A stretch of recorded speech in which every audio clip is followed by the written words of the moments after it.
Magandang araw po sa ating lahat.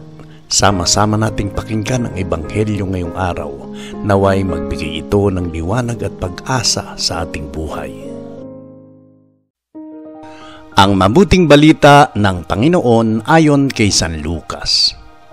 Malapit na si Jesus sa Jericho at doon may isang lalaking bulag na nakaupo sa tabi ng daan at nagpapalimos.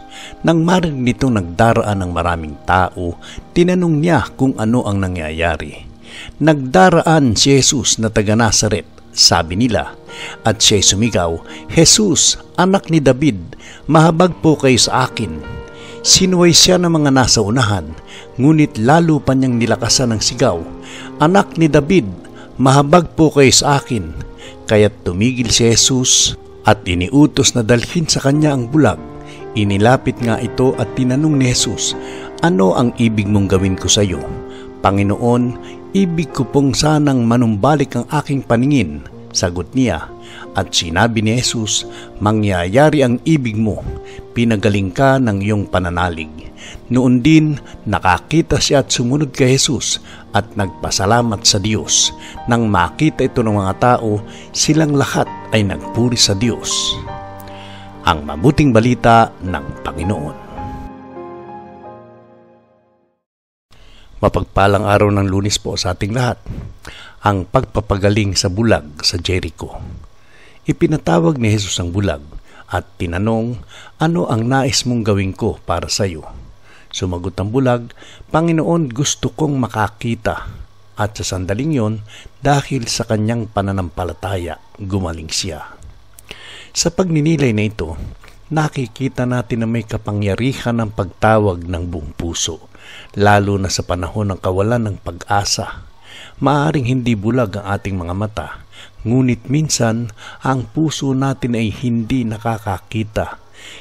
nakakakita ng pag-asa, direksyon o liwanag. Ngunit tulad ng bulag na lalaki, may pagkakataon tayong sumigaw sa Diyos kahit anong sitwasyon.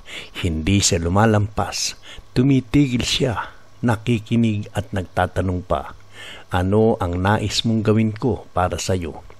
Huwag tayong matakot lumapit, sumigaw at humingi.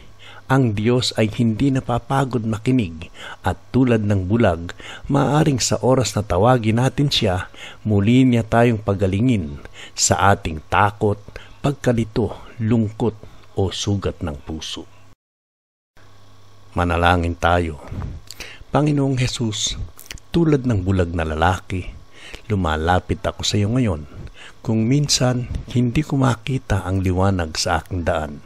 Madalas ako'y naliligaw, natatakot o nanghihina. Ngunit alam kong hindi ka lumalampas sa mga tumatawag sa iyo. Panginoon, maawa ka sa akin. Pagalingin mo ang aking puso, ang aking isipan at ang aking pananampalataya. Ibigay mo po ang malinaw na paningin na nakakakita ng pag-asa ng direksyon at ng iyong kalooban sa bawat araw. Salamat sa iyong paglapit, sa iyong pakikinig at sa iyong walang sawang pag-ibig. Naway lumakad ako ngayon sa liwanag na nanggagaling sa iyo. Amen. Maraming salamat sa pakikinig sa salita ng Diyos. Naway ito ay maging liwanag at lakas sa iyong araw. Kung ikaw ay napagpala, pindutin ang like, i-share ito sa iba at huwag kalimutang mag-subscribe para sa higit pang mga aral at pagninilay mula sa Biblia. Pagpalain ka ng Panginoon.